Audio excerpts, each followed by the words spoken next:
As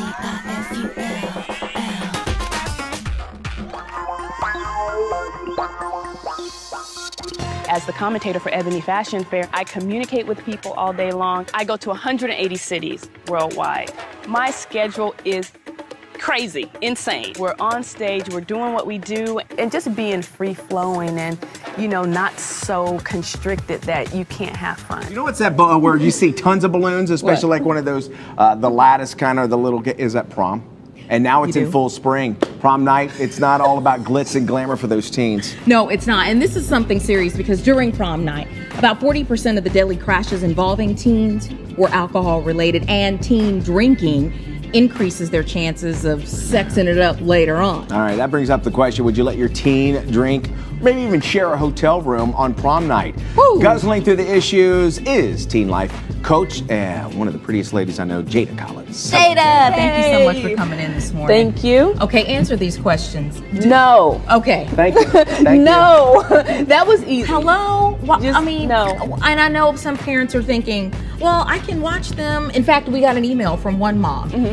It's Leah. She emailed us and she said, go ahead, Lena. Lena says, she's from Seaside, California, by the way, says, when my girls were 15, 16, I gave them permission to drink in my house. The reason is because I was able to monitor what they drank and how much they drank. My house was a safe place to be. What do you say? What say you? I say no, still don't do it. And here's the reason why. You're going to enable them to start drinking, and then you're not going to be able to control them when they start drinking outside of the house. Just because you're monitoring them for a short period of time doesn't mean you're going to be able to help them make choices later on. I hear this argument, and they go, well, in France, I mean, kids like switch here, they drink wine at the table. I say that. Their bottles are wine bottles when they're babies. My rebuttal to that, and Jada, you and I were talking about this, is go ahead that night, go ahead and go buy them some meth, a whore, a prostitute, because they're going to have sex. It's okay. They're eventually going to do pot and everything else, right? Is that ever a good idea? No. And I was just telling him, I said, go ahead and, get them some crack cocaine. They're going to do it anyway. Well. So, but push them off the bridge because they're going to jump anyway. I mean, it's ridiculous. I really think it's ridiculous. And at the end of the day, it goes back to, listen, you have to talk to them, you have to teach them, and you have to train them. What do you tell your kid when they go, Mom, will you get me a hotel room on prom night? No.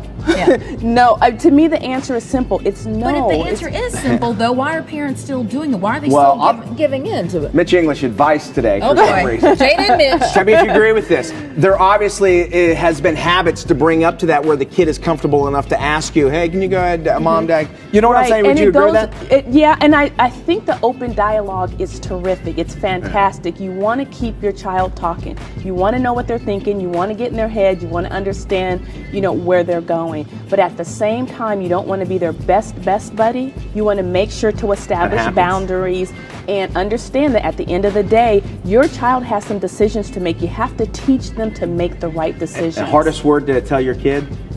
No. No. But it's the shortest, and it should be. And it is. You would think. Yeah, if I had a 17-year-old girl and I'm saying, hey, you know what, I'm going to go ahead and get you a room. No, we don't want to do that. And if she ends up pregnant, if she ends up with an STD, then what do? Or you give your child alcohol and then they end up in an accident, which has happened. And there are many articles. You hear parents like Lena, I don't know. I mean, maybe you got a different dichotomy in your family saying, I did it and they're okay. I don't know where we're at. But I can tell you this, that sometimes we need to hear that word to just understand boundaries and what we can and can't do. Right. I don't know. And it's balance again.